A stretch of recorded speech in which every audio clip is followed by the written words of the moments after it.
My parents say that when I was 2 years old, my favorite word was no. No, I am not ready for bed. No, I will not wear my hat. No, no, no. Asserting my own free will, creating endless frustration for my parents, I was just learning how to be me. I used to keep no in my back pocket, along with feathers and the bark from the trees and the dogs and my laughter and that really special pebble, and I wonder when I lost it. When it fell out of my pocket, it's not that I started saying yes. It's just that it got harder to say no when I lost my baby face and my girl body started attracting the gaze of those who think consent is a party favor, sweet but unnecessary. I don't remember when I started saying, make me something somebody can use. Sometimes no still feels like a house on fire, no way out, no way in, trapped in the skin that feels like the furniture that no one's worried about saving, no matter how long I stand there waving for help. Sometimes I just make myself into an empty room, imagine all my insides took a vacation so they don't have to feel anything that no might have stopped them from having to feel like something somebody can use. Now, my back pocket holds a guidebook for survival. Always know where the nearest exit is. Do not walk alone at night. Do not rock the boat. Always know where the nearest exit is. This house on fire has burned down so many times because exit signs are smoke and mirror lies just there for the glow. And I know I will make this all into my own fault when I say, I am 27 years old and a feminist. So I should be able to say no. Make me something somebody can use. Honeybees die after they sting people. They sting people for protection. And every time I leave my stinger inside, I feel it cutting scars into my voice box. Later I feel that choice become evidence of yes, and it seems like yes is louder than no, even if you haven't said it.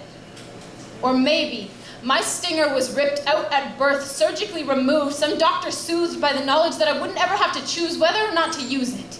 I imagine my stinger now sits in a jar somewhere in my own personal morgue next to the jars of exit signs and the times I've beaten myself to a pulp and gulped down no. I have swallowed that word, enough to know exactly how it tastes, like punching the mirror in the morning, like 12 shots of vodka and a pool of vomit, like burning my pillow, like muffling the sobs, like cold tiles and open fists and gut wrench and whispering please into darkness. And sometimes it even tastes like I'm sorry, which is so fucked up.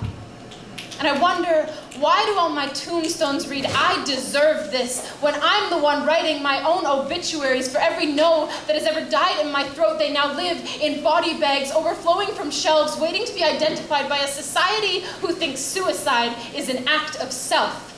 Make me something somebody can use. I have a phobia of that numbing stuff at the dentist and being strapped down in roller coasters, unable to control my limbs when I think of the limbs that have been ripped up by the roots and the way that sometimes limbs can't regrow. Just like sometimes no doesn't sound enough like stop, which doesn't feel enough like power, which doesn't stand a chance against years of wishing a two-letter word were enough. And the target practice that takes place in my bed without a lover even knowing they're holding a weapon. It's not their fault that I turn inside out and spill my empty room all over their open arms when I start diving into the body bags and my traumas are still wide open and hoping I've learned no by now. Make me something somebody can use.